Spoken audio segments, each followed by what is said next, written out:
말씀 보시겠습니다. 말씀은 마태복음 14장 22절부터 33절까지의 말씀입니다.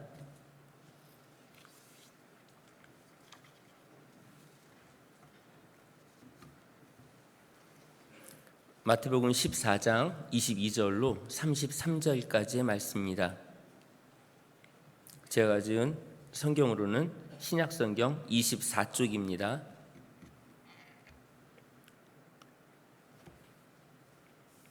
한 절씩 돌아가면서 교독하도록 하겠습니다. 예수께서 즉시 제자들을 재촉하사 자기가 무리를 보내는 동안에 배를 타고 앞서 건너편으로 가게 하시고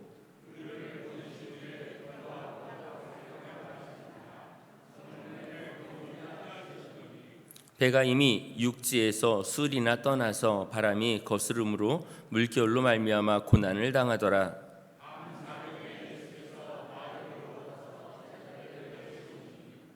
제자들이 그가 바다 위로 걸어오심을 보고 놀라 유령이라 하며 무서워하여 소리 지르거늘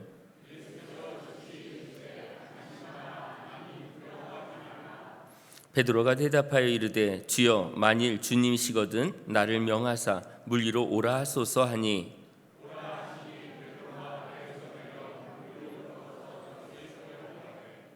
바람을 보고 무서워 빠져가는지라 소리질러 이르되 주여 나를 구원하소서 하니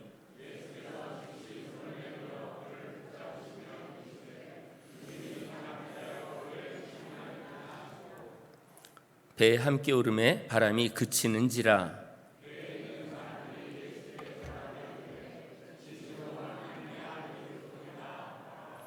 아멘. 오늘 말씀의 제목을 믿음의 기준이라고 한번 정해봤습니다. 철로 역정의 저자 존 버년이 이런 말을 합니다. 기도한 후에는 기도한 것 이상으로 실천할 수가 있지만 기도할 때까지는 결코 기도한 이상으로 행할 수 없다. 그러니까 기도하지 않으면 그 이상의 것들을 기대할 수 없다라는 것을 지금 말씀하고 있습니다. 기도가 결국 능력이다, 이런 표현을 합니다. 그러니까 기도는 단순하게 내가 목적한 것을 요구하고 이루어내는 것이 그 기도가 아니라 사실은 기도하는 중에 하나님의 뜻을 발견하는 거죠. 우리 성도님들 기도한 거 다 100% 이루어지진 않았잖아요. 근데도 또 기도하잖아요. 우리 하나님은 계속 내 기도를 들어주고 계신다라는 그거 하나만으로도 세상 사람들은 내 얘기에 관심이 없는데 하나님은 계속해서 내 응답하고는 관계없어요. 내가 주저주저리 떠들어도 하나님은 계속해서 다 들어주고 계신다는 거예요. 이 신실하신 하나님, 우리가 믿고 의지할 수밖에 없는 하나님 때문에 우리는 오늘도 소망을 갖고 기도하게 된다는 거, 이게 우리에게 가장 큰 기쁨이길 원합니다. 1년 전에 수요 예배 때 한번 말씀을 드린 적이 있는데 배가 배가 깨져가지고 두 사람이 무인도에 가게 된 거예요. A라는, 쉽게 얘기하면 그냥 A 집사님이라고 할게요. A 집사님하고 B 집사님이 각각 다른 무인도에 가게 된 거죠. 먹을 것도 풍족하지 않은 상태에서. 근데 A 섬하고 B 섬은 그닥 멀지도 않아요. 근데 서로 왕래할 수 없는 그런 상황, 배도 없기 때문에. 그런데 날마다 이제 기도했죠. 하나님 살려달라고 막 기도를 했는데 어느 날 A 집사님 섬으로 무인도에 먹을 것을 이렇게 위에서 떨어뜨려 준 거예요. 아직 구해진 건 아니지만. 그러는 순간에 A 집사님이 B 집사님을 향해서 기도를 좀 똑바로 하라고, 난 응답 받았지 않냐고 큰 소리를 막 친 거예요. B 집사는 그냥 가만히 침묵하고 있는데 하늘에서 음성이 들리는 거예요. A 집사야, 너 기도 들어준 거 아니고 난 B 집사 기도를 들어줬어. 너 도와달라고 매일 기도하더라.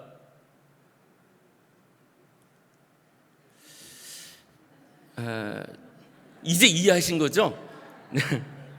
우리 성도님들이 혹 집안에 어려움이 없이 사업도 잘 되고 자녀들도 공부 잘하고 바르게 크게 잘 성장하고 난 좋은 직장 다니고 뭐 이렇게 해가지고 그게 내가 열심히 기도하고 새벽 제단을 쌓아서 이렇게 이루어졌다고만 착각하지 않았으면 좋겠어요.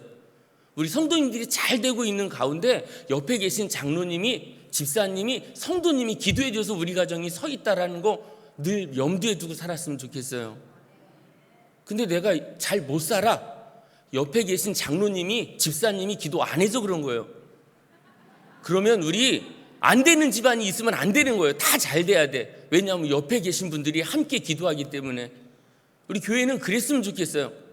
우리 애들만 놓고 매일 2시간 동안 기도하는 그런 성도님들이 아니라 옆에 가정을 보니까 우리 가정은 아직 넉넉한데 여기는 너무 어려워.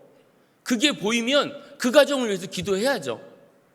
하나님은 우리 가정이 쏟아부었지 않아도 옆에 가정을 위해서 내 기도 때문에 이 가정이 온전해질 수 있다는 거 기억하시고요. 우리 성도님들이 서로를 위해서 기도하는 정말로 아름다운 신앙 공동체가 되기를 다시 한번 주님 이름으로 축원합니다. 오늘 본문의 내용은 성도님께서 너무나 잘 아는 말씀이에요. 오병이어의 기적 이후에 사람들을 돌려보내고 제자들에게는 배를 태워서 건너편으로 건너가게 하시고 예수님은 한적한 곳에 가서 이제 기도하시는, 그런데 이제 제자들이 가는 동안에 거센 풍랑을 만나다 보니까 앞으로 전진하지 못하고 헤매고 있었던 그때에 예수님께서 물 위를 걸어오시는 그 사건이에요. 제자들은 이제 막 유령이라고, 그 당시에도 우리 전설의 고향 하면 항상 여자들은 어떤 옷을 입고 나타나죠? 하얀 옷을 입고 여기에 막 피 흘리고 이렇게 막 나타나잖아요. 근데 이 베드로도 지금 배에 풍랑이 이니까 저기서 하얀 무슨 물체가 막 나타나서 가까이 오니까 이 겁이 났죠. 유령이라고 막 소리 지르니까 예수님께서 즉시, 지체하지 않아요. 베드로가 까무러칠까 봐 즉시 일러 가라사대 내니 두려워하지 마라. 나야 나. 너희들 가르치고 이끌어가는 리더 예수야 라고 이야기를 하니까 그때서 이제 좀 안심을 했어요. 정말 주님이시라면 예수님께 오라고 좀 이야기해 주세요. 예수님이 오른발부터 먼저 뛰어라, 왼발부터 먼저 뛰어라 이런 게 아니라 오라. 예수님은 우리에게 어떤 특별한 방법을 요구하지 않아요. 그래서 과감하게 내던지길 원하시는 거예요. 이거 해서 내가 살 수 있을까? 나한테 위협이 올까? 손해가 있을까? 계산하지 않고요. 그냥 오라. 예수님 말씀에 순종하며 나가는 우리 성도님들 되시길 바랍니다. 근데 거긴 걸었는데 예수님만 바라봐야 되는데 밖을 본 거예요. 옆을 본 거죠. 파도가 치니까 막 파도가 나를 덮칠 것 같고 예수님을 바라보고 가던 그때에는 괜찮았는데 옆을 보는 순간에 물에 빠져 죽어가는 그 상황이 되니까 주여 나를 구원하소서. 예수님께서는 이번에도 또 즉시 손을 내밀어, 아까도 즉시 일러 가라사대 이번에도 즉시 손을 내밀어서 예수님께서 구해 주시는데요. 믿음이 작은 자여 왜 의심하였느냐라고 이렇게 말씀하십니다. 배 위에 오른 베드로나 제자들은 진실로 하나님의 아들이로소이다. 정말 이 바람을 잠재우고 나를 언제든지 구해주시는 분 바로 예수, 그렇게 하나님의 아들이라고 고백을 합니다. 우리 믿음이 영어로 뭘까요? 이거는 다 아실 건데 believe라고 하거든요. 발음이 좀 안 좋은지 모르겠는데, 자, 믿음이란 동사예요. 동사. 내가 하나님을 믿었다 여기서 멈춰버리는 게 아니고 그 믿음은 내가 어떤 존재나 사실에 대하여 믿음으로 인하여 믿어지는 데까지 움직이는 자체. 그러니까 내가 하나님을 믿는다 그러면 머릿속에 머물러 있는 게 아니라 내가 하나님을 믿는 순간 내 몸은 벌써 저기까지 움직이고 있는 거예요. 하나님을 믿는다 그러면 우리의 삶의 형태가 멈춰 있는 게 아니라 계속 막 분주히 움직이는 거예요. 내가 교회를 위해서 무엇을 하지? 어려운 우리 형제 자매를 위해서 내가 어떤 헌신을 해야지? 막 그게 머릿속에 떠올라서 가만히 있지 않은, 우리 교회 보면 여기에서 일하다가 보면 어느 순간 저희 가서 또 다른 일을 막 하고 계시는 분들이 이게 계세요. 이렇게 눈에 띄어요. 지치지도 않네. 근데 막 옛날에 건전지 선전하는 거 있잖아요. 100만 22, 100만 23 하다가 다시 또 하나, 둘, 셋 처음부터 다시 시작하는. 저만 봤나 봐요, 광고를. 에너자이저라고 막 그런 게 있어요. 막 배터리가 이렇게 푸시업을 막 이렇게 하고 그런 게 있는데 지치지 않아요. 믿음은 계속 움직이게 만들어요. 정체에서 거기서 낙심하고 좌절하는 게 아니라 계속해서 움직이게 만드시는 게 믿음이라는 거예요. 그러니까 하나님이 믿음을 우리에게 선물로 주셨다고 성경은 분명히 말씀하고 있어요. 자랑도 못해. 내가 믿음이 얼마나 좋은지 알아? 라고 자랑하지 못하게 만드셨어요. 왜냐하면 믿음은 하나님의 선물이기 때문에. 오늘 그 믿음 때문에 그 마음이 움직여서 오늘 이 오후 예배에 우리 성도님들이 오신 줄 믿습니다. 하나님은 믿음을 주실 때 누구는 예뻐서 아니면 저 사람은 믿을만 해서 이렇게 믿음을 주시는 게 아니에요. 믿음은 그냥 하나님께서 주시는 일방적인 선물인 거예요. 그걸 내가 받았으면 그걸로 인해서 감사하게 되는 거죠.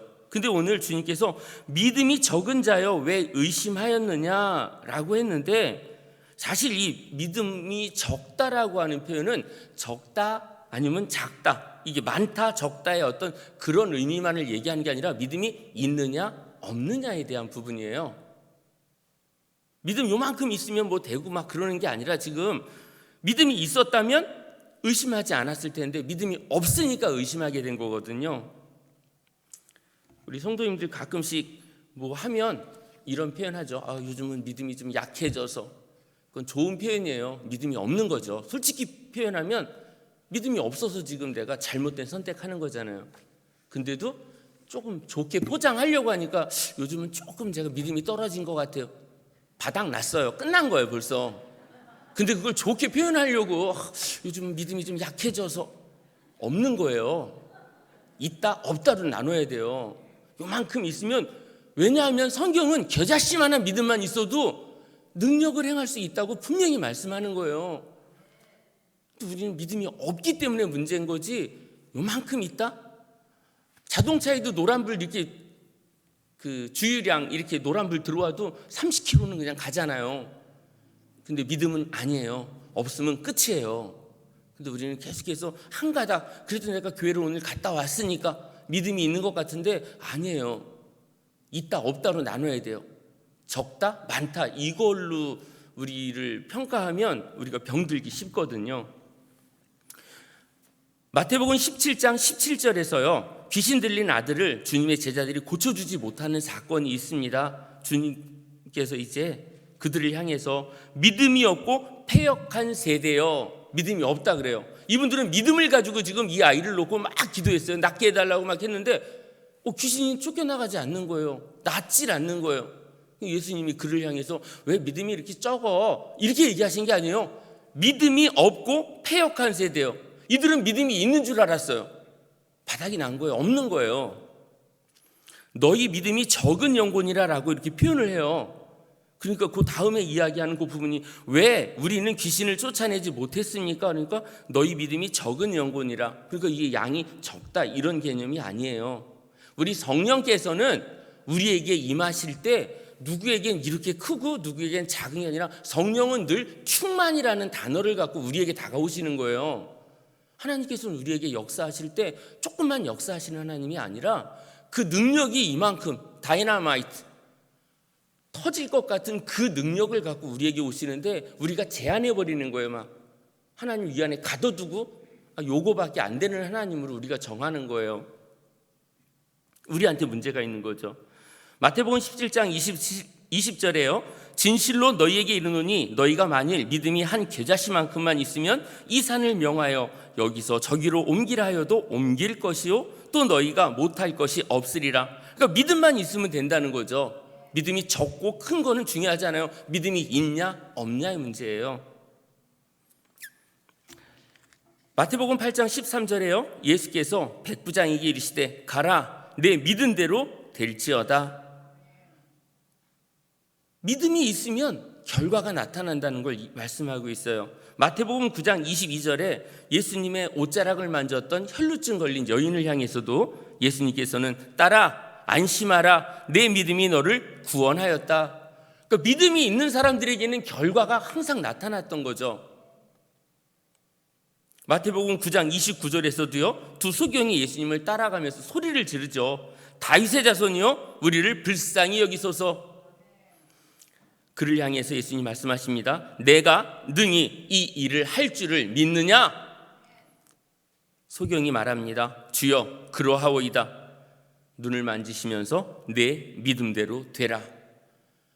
우리 성도님들이 갖고 있는 그 믿음의 크기가 얼만큼, 그리고 내 믿음이 온전히 있는가를 확인한다면 하나님은 그 믿음의 크기만큼 역사하신다는 거죠.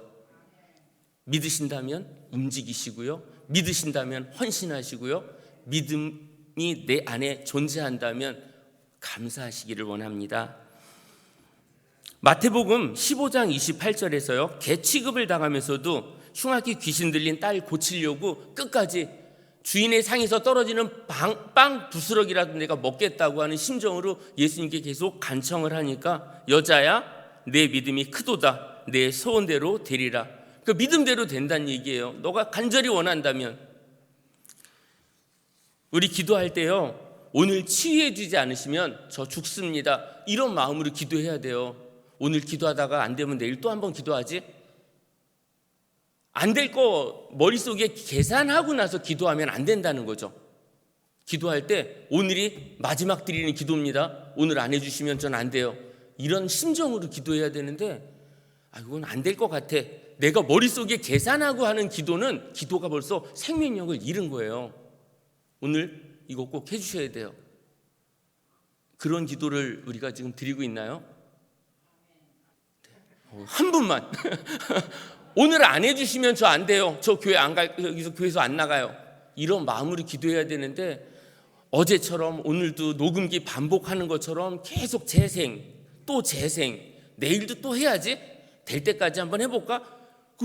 이렇게 길게 내가 100일 동안 기도할 거를 계산하지 않고요, 오늘 하루에 끝낼 걸 생각하고 기도하는 그런 기도가 우리에게 있어야 된다는 거죠. 죽음을 각오하고 하는 그런 기도, 그게 우리 믿음의 기준이길 원합니다. 기적이라는 건 우리한테는 기적인데 하나님께서는 아무것도 아닌 거예요. 능히 할 수 있는 모든 일들 중에 한 부분인데, 우리가 이거는 정말 안 될 것 같아 라고 내가 정해놓고 기도하니까 이게 기적으로 남지만, 하나님은 너무 쉬운 일인 거죠. 하나님께서 단순한 일로 하실 수 있는 거라고 생각하고 오늘 그냥 맡겨버리세요. 하나님께 맡기는 거죠. 하나님께서는 우리에게 성령을 주실 때 부족한 성령을 주시지 않으세요. 누구에게나 충만한 성령을 주시는 거예요. 두나미스라고 하는 그 단어 자체가 다이너마이트가 이제 여기서 파생된 건데, 폭발력을 갖고 있는데 우리가 꽉 닫아놓고 나서 성령이 일하실 수 없게 만들어 놓는 건 아닌지, 하나님은 자유롭게 일하시고 역사하시려고 하는데 내가 하나님의 영역을 침범하고 있는 건 아닌지, 성령께서 모든 삶의 부분에 간섭하시는 분위기를 날마다 구해야 돼요. 내 머리가 앞서지 않고 하나님께서 이끄실 때 내가 거기에 순종하고 가겠다고, 내 일하는 사사건건 개입해 달라고 기도해야 그때 역사를 경험하는 거죠. 요건 내가 할 수 있으니까 하나님 여기는 빠져주시고요, 이렇게 하나님을 배제하는 게 아니라 그 손쉬운 일까지도 하나님께 구하는 거죠. 유치원 꼬맹이처럼 그렇게 엄마 충분히 가방 들 수 있는데도 엄마 하면서 이렇게 엄마한테 이렇게 막 맡기려고 하고 이렇게 하는 것처럼 그런 마음으로 기도하시길 바랍니다. 반드시 들어주실 거라고 믿고 기도하는 우리의 기도가 이루어지기를, 하나님 앞에 드려지기를 원합니다. 빌립보서 4장 전체에 흐르는 사도 바울의 요청은 1절에요. 주 안에 서라. 곧 주 안에서 굳게 서라고 이야기합니다. 그러니까 주님 앞에서 우리가 서 있지 않으면 세상을 향해 있는 게 아니라 우리가 반듯하게 주님 앞에 있어야 돼요. 하나님 앞에 코람데오 정신을 가지고 있어야 되거든요.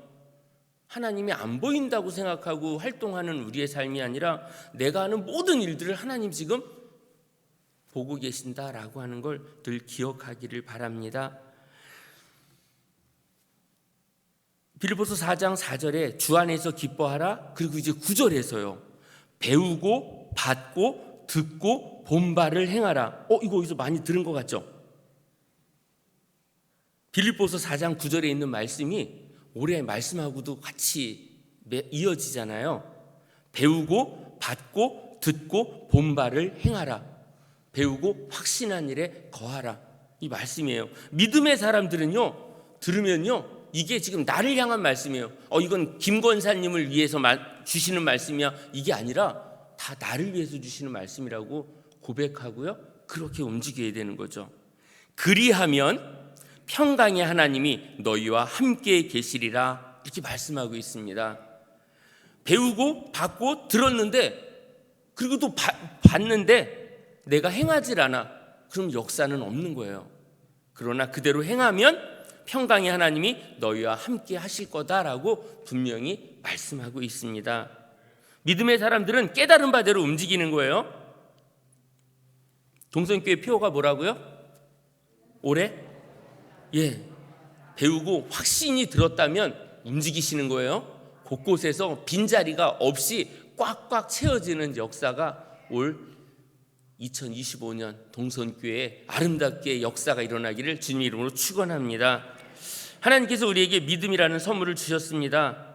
머리로는 이해가 되지 않지만 고백을 통해서만 나타나는 이 믿음이라는 선물을 우리가 하나님 앞에 다시금 헌신을 통해서 보여드리는 복된 한 해가 되기를 원합니다. 성경은 분명하게 너희가 은혜를 인하여 믿음으로 말미암아 구원을 얻었나니 이것이 너희에게서 난 것이 아니요 하나님의 선물이라. 그러니까 에베소서 2장 8절에서 분명히 말씀하고 있습니다.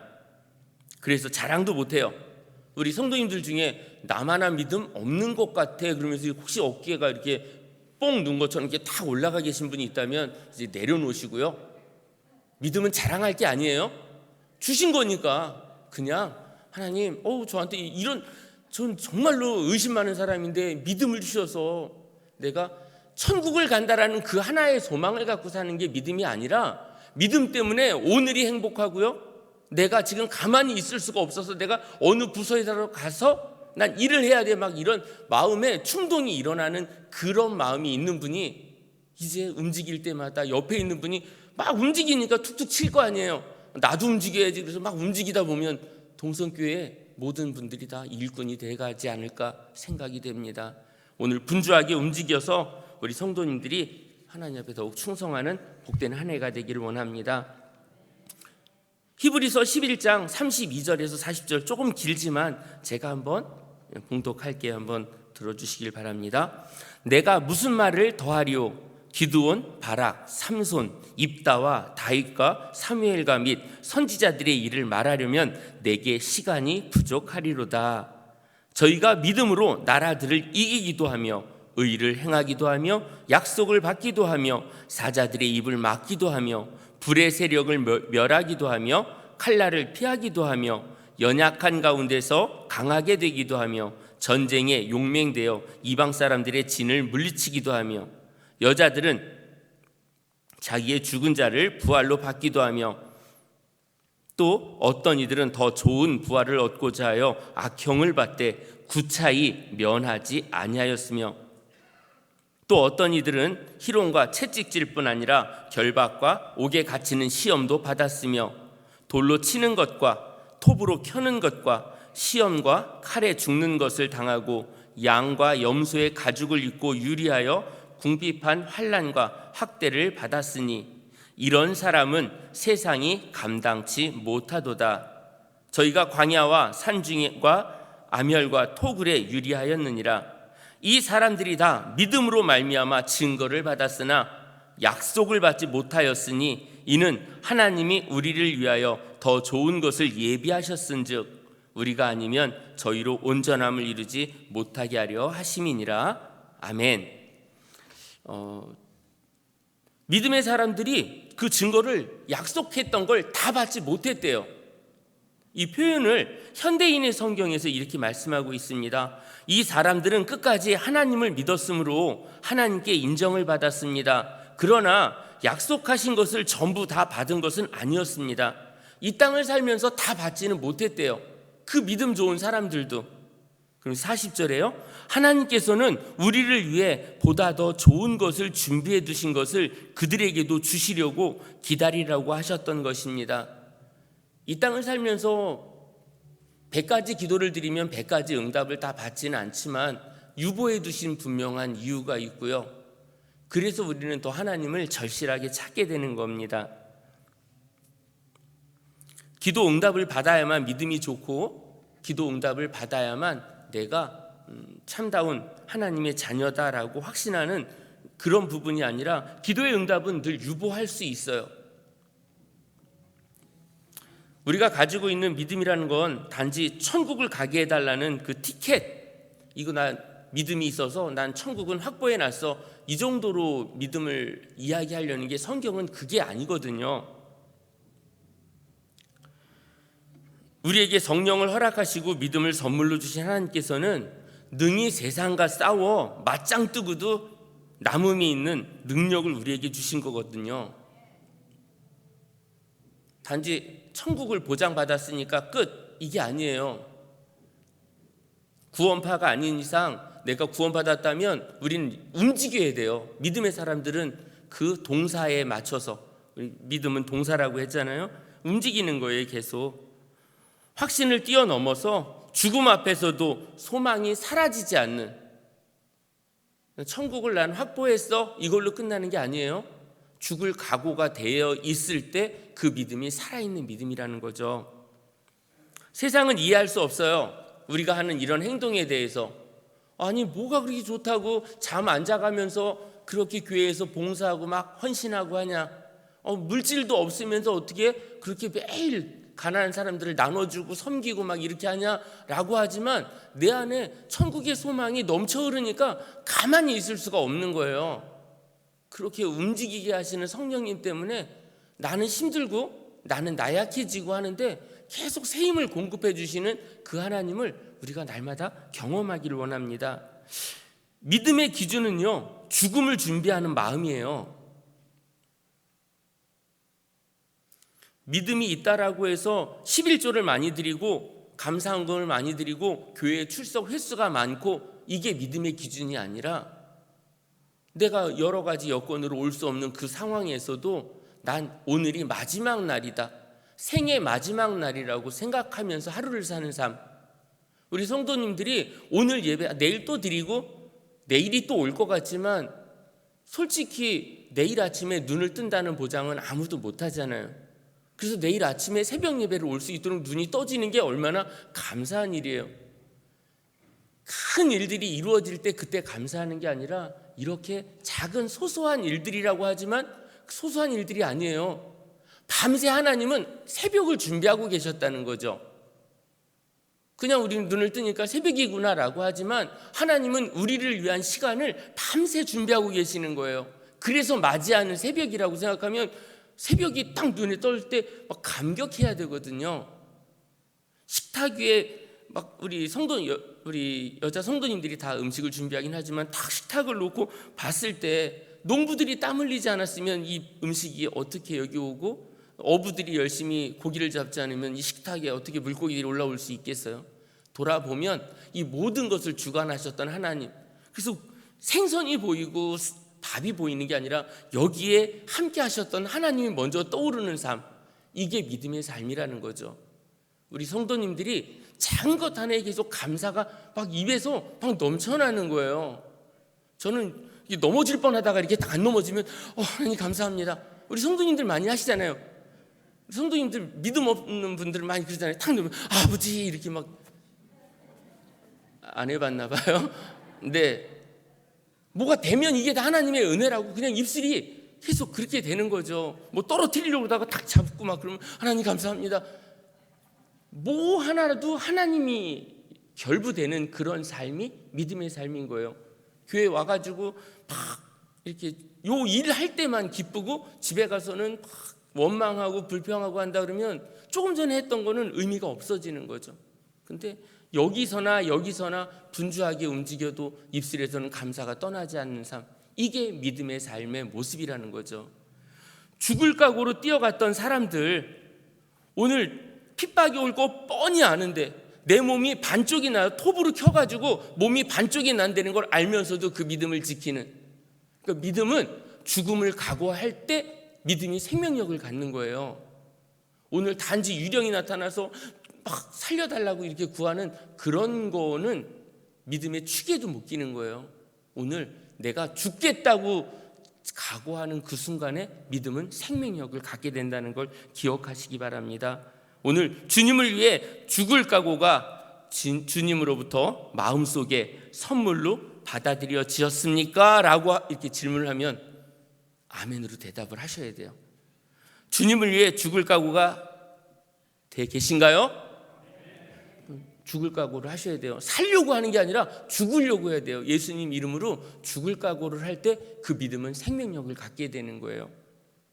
살려고 애를 쓰는 게 아니라 죽으려고. 기도하면 응답받을 것이라는 확신이 믿음이 아니라 예수 그리스도의 십자가의 고난에 동참하기로 작정하는 순간부터 믿음은 생명력을 갖는다는 걸 기억하시고요. 죽는 연습을 하시는 겁니다. 난 어떻게든 살아야 돼. 이 힘든 세상, 지금 너무 나라가 어렵고 힘든데 난 어떻게든 살아야 돼라고 입으로 되뇌이는 게 아니라 난 예수님을 위해서 죽어야 돼, 이렇게 마음을 갖는 순간 살 길을 열어주시는 거예요. 내 믿음대로 될지어다라고 하시는 그 말씀이 성경 여기에만 머물러 있는 게 아니라 우리의 삶 속에서 역사하기를 원합니다. 죽음을 준비하는 것이 바로 믿음의 기준입니다. 멋진 죽음을 준비하시는 우리 성도님들의 삶을 통해서 하나님이 홀로 영광 받으시기를 다시 한번 부탁을 드리고요. 우리 그 기준에서 벗어남 없이 우리의 신앙 잘 지켜가는 동선의 모든 가족들 되시기를 주님 이름으로 간절히 축원합니다.